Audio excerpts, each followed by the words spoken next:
First and foremost, Marek Sevens, how much are you looking forward to it? Yeah, from today, it was awesome having the media come down and see what we do and how the whole programme works. So it was awesome to kind of involve them in that from an outside in. And everything's picking up slowly but surely now that we got Glasgow next weekend and the following weekend we've got the London Sevens. So yeah, it's all getting exciting, but at the same time, there's a bit of pressure coming back onto us again. Our home Sevens and being able to produce the goods. But no, I'm really excited. Last year we got 110,000 people over the 2 days. So hopefully this year, they're on track to increasing that again. So it's going to be a lot of fans there. So it's going to be awesome. And with yourself, way back in 2009, that's when you debuted, and it was at Twickenham in the final against New Zealand. You ran all the way around and scored a winning try. How much do you get reminded about that incident? Yeah, it's awesome. It's one of the things I'll never forget. Really, it was my third tournament. So I made my debut in Wellington in the first tournament, and I played in Twickenham. Didn't play any. I played literally like 7 minutes or whatever here, or game or whatever, and literally just sat on the bench for the whole weekend. And comes to the final, and like Ben's like, "Oh, you're going on with like literally 2 minutes to go, and we were losing."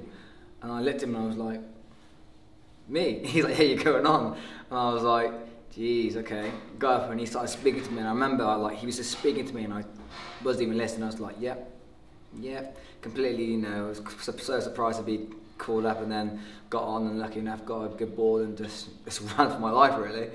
But yeah, it's an amazing feeling. So I look back on and just it's one of my first things I've done the seven, so it was awesome. Yeah, and there's been a lot of stories said that you could run 40 metres faster than Usain Bolt.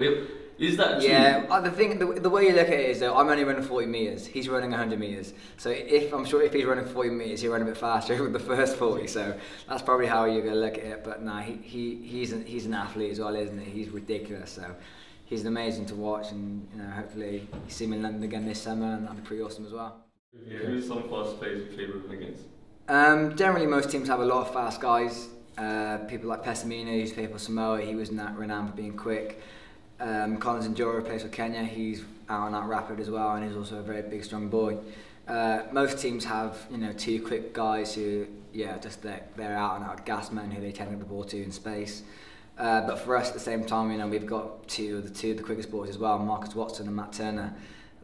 They are lightning as well, so we're all pretty competitive and push each other to run fast, and it's always a competition among us the ball. We want to catch the other person, so yeah, it's a good bit of banter around it as well. Yeah, and obviously Rugby Sevens wasn't part of the last Olympics, part of the next Olympics, but it's also going to be in the Commonwealth Games. I mean, is that something on your radar? Yeah, it's awesome. We've got the thing about the Olympics is 4 years time, and a lot of different athletes in different sports be pushing everything for that 4 years and working hard for the next 4 years. For us, there's a lot of things in between to help refresh us and keep us on track for the end goal. We've got the World Cup at the end of this year. We've got Commonwealth Games end of next season, 2014. So it's all becoming thick and fast, but at the same time, it's just going to be on us so quickly that you can't really think. And all we can do as players in this team is be the best we can be, really, which is a bit of a cliche. But all you can do is put your hand up and say you want to play and be the best you can be. Yeah. And as a preview to this, you guys dressed up as like lions and tigers. Yeah. They'd done the makeup. Body paint. How long did that whole process take? So we didn't really know what was happening when we kind of got here, and then they kind of explained it to us, and it was a bit of a shock. We were body painted from head to toe. We was in his little panties, and we were there literally stood still for 2.5 hours really, and they just painted us. Some awesome. It was awesome. They came out really good, and we did a few different shots. But yeah, it was a bit of a nightmare to get off at the end, but it was still pretty awesome, and the pictures came out really well. So it was good. Yeah, and I suppose the main thing for you guys this year is the World Cup. Just how much you're looking forward to that. Yeah, it's awesome. It's in a bit of a unique place, Moscow in Russia. But again, they're one of the up-and-coming nations as well in the world. They've had a European series there for the last 2 years, one of the host cities. So yeah, I think it's going to be awesome. The weather's going to be nice there. A lot of people, it's the World Cup, so a lot of people will be intrigued and to see how it goes and everything. So I'm really looking forward to it. I haven't been, this will be my first time. So I've done everything like Commonwealth Games, etc. So being able to be in the World Cup, with all these other teams vying for the same goal, a lot of big name players coming back into the game for that one-off tournament, it's going to make it even more special as well. So yeah, it's all looking good for it. Yeah.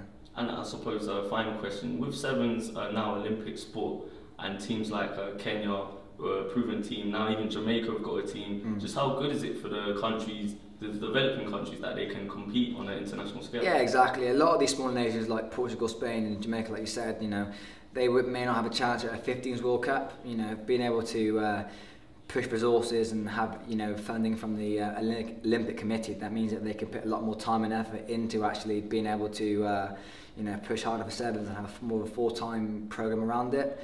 So, and it only takes a couple of guys. You don't need a bigger pool of players like it was for 15s. You know, you need like, you know, 12, 15, 20 players, whereas for 15s you need 30, 40, 50 players. So you need a smaller number of players, meaning that you can work, you know, more time, you know, working hard and pushing for that, you know, eventually gold medal.